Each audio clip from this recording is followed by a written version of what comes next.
Assalamualaikum warahmatullahi wabarakatuh. Pada pertemuan kali ini, kita akan membahas mengenai neraca lajur pada perusahaan dagang. Untuk kompetensi dasarnya itu menganalisis akun-akun dalam penyusunan neraca lajur pada perusahaan dagang, dan indikator pencapaiannya itu menganalisis akun-akun dalam penyusunan neraca lajur. Jika pada pertemuan sebelumnya kita sudah membahas cara menentukan akun-akun yang terkait dengan neraca lajur, maka pada pertemuan kali ini kita akan menyusun neraca lajurnya.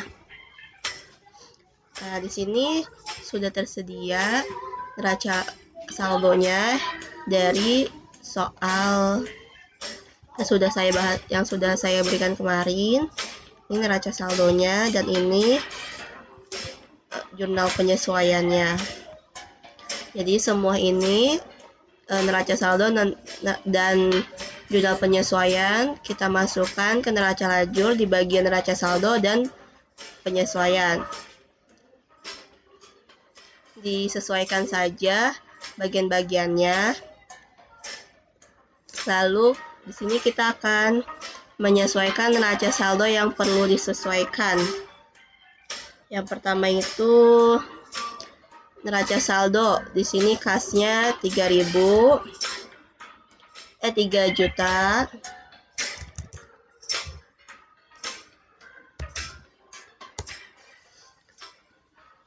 Lalu persediaan barang dagangnya itu 13.250.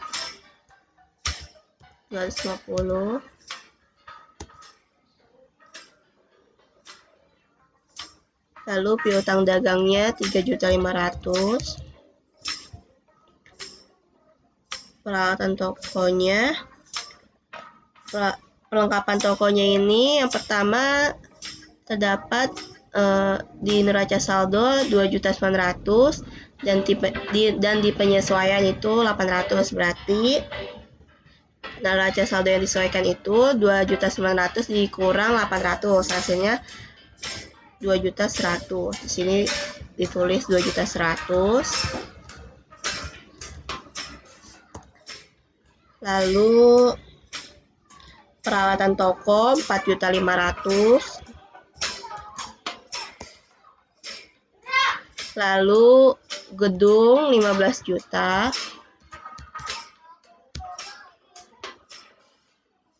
Ini dikosongkan, utang usaha dikredit sebesar 4.100.000.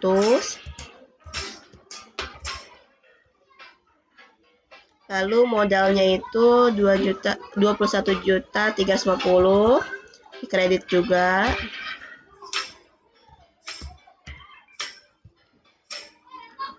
Lalu lalu prefernya 2.200.000 di debit.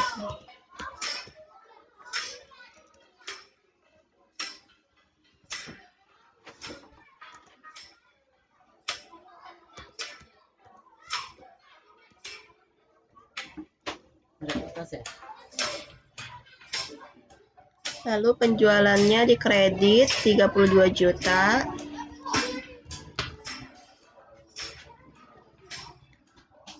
Lalu pembelian 11.200.000. Beban listrik 800. Beban listrik 650.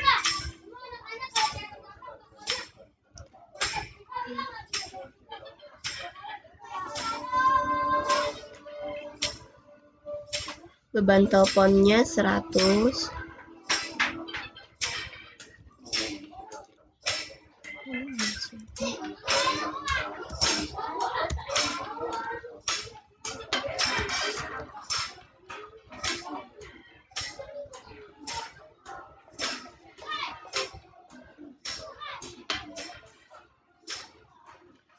Lalu beban gajinya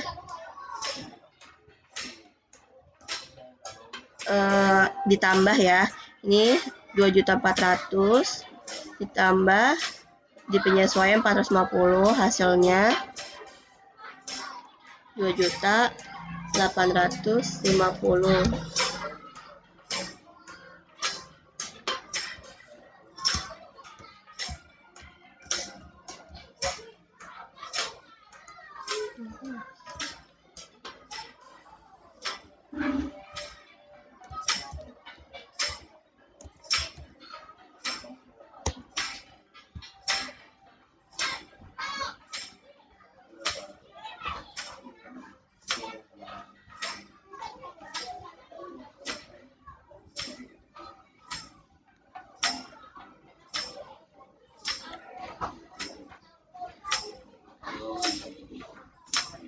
Lalu ikhtisar laba ruginya 12 juta di debit dan 13.250-nya di kredit.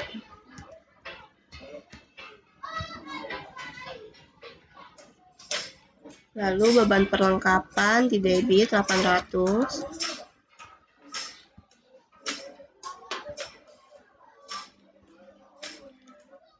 Beban penyusutan gedungnya 750.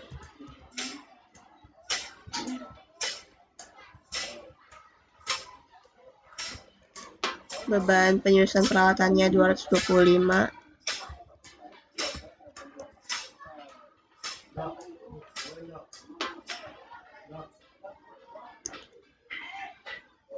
Dan akumulasi penyusutan gedungnya 750 di kredit.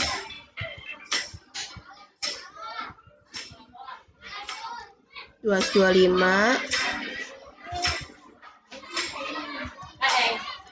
dan utang gajinya 450 di kredit juga.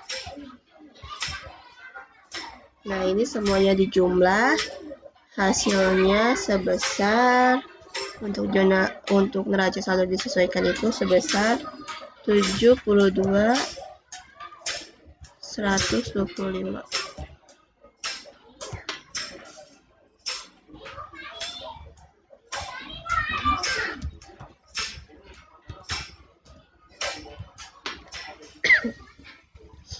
Lalu kita ke neraca.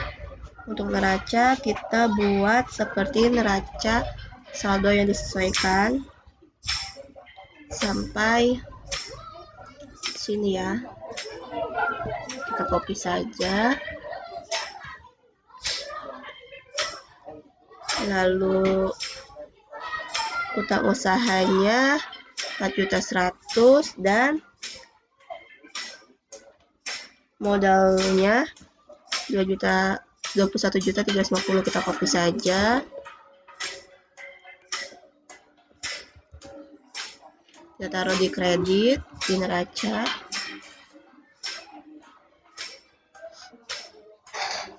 Lalu privenya 2.200.000.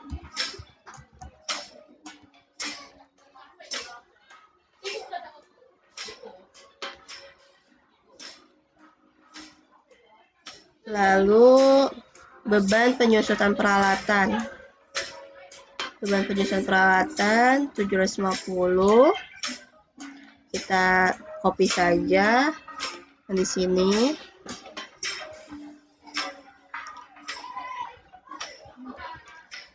Jadi yang di neraca ini hanya memuat sampai dengan prive dan sampai prive saja. Untuk penjualan, pembelian, beban listrik, beban telepon, dan gaji itu, dan ikhtisar laba rugi, beban perlengkapan, beban penyusutan gedung, beban penyusutan peralatan itu terdapat di laporan laba ruginya. Ini kita kosongkan, kita langsung ke penjualan.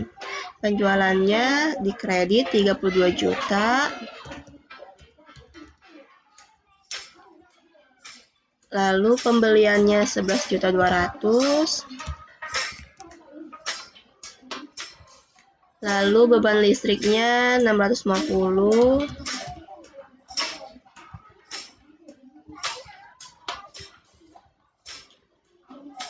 beban teleponnya 100.000,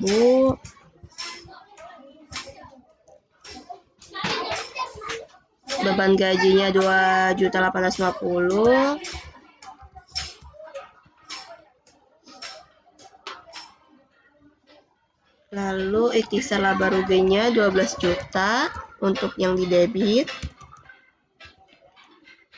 dan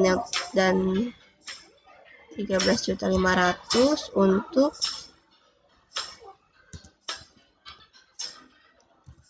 untuk yang persediaan barang dagang akhir.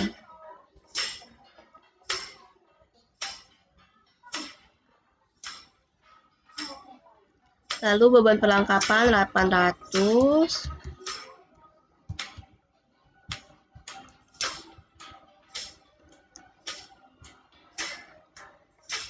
beban penyusunan gedung 750,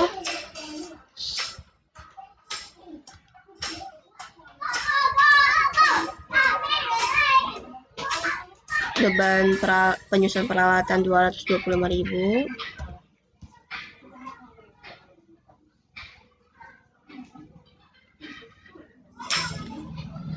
dan akumulasi penyusukan tidak usah dicatat karena sudah ada di bagian neraca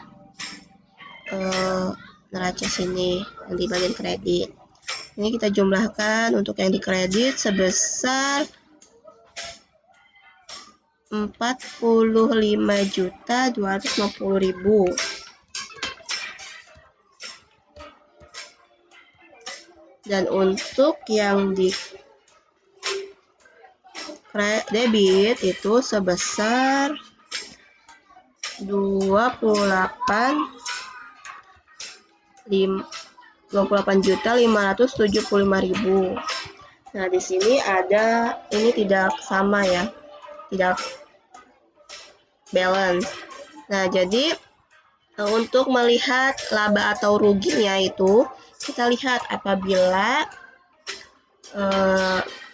kredit lebih besar daripada debit, maka itu laba. Sebaliknya, jika debit lebih besar dari kredit, maka itu termasuknya rugi. Jadi di sini laba ya. Labanya berapa? Jadi ini 45.250 dikurang 28.575. Laba perusahaannya itu sebesar 16.675.000. Hasilnya ini balance. Ini hasil ini 28 juta ditambah 16.675.000, hasilnya sebesar 45.250.000. Dan untuk ini tinggal ditaruh aja, disesuaikan ke bawah, 45.250.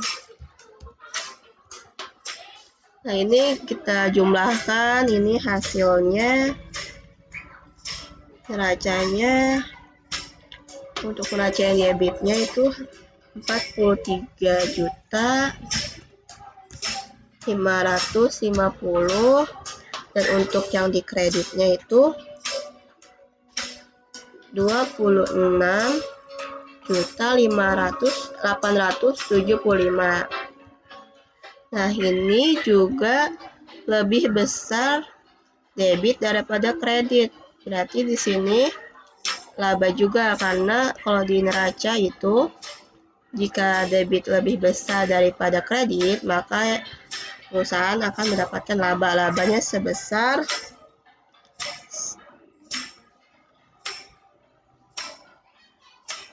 16.675.000. Ini hasilnya 43.550.000, dan ini hasilnya pun sama 43.550.000. Nah, ini berarti ini laba ya. Berarti perusahaan mendapatkan laba itu sebesar 16.675.000. Baik, ini cara penyusunan untuk neraca lajur pada perusahaan dagang pada PD Bagus per 31 Desember 2019. Kurang lebihnya mohon maaf. Wassalamualaikum warahmatullahi wabarakatuh.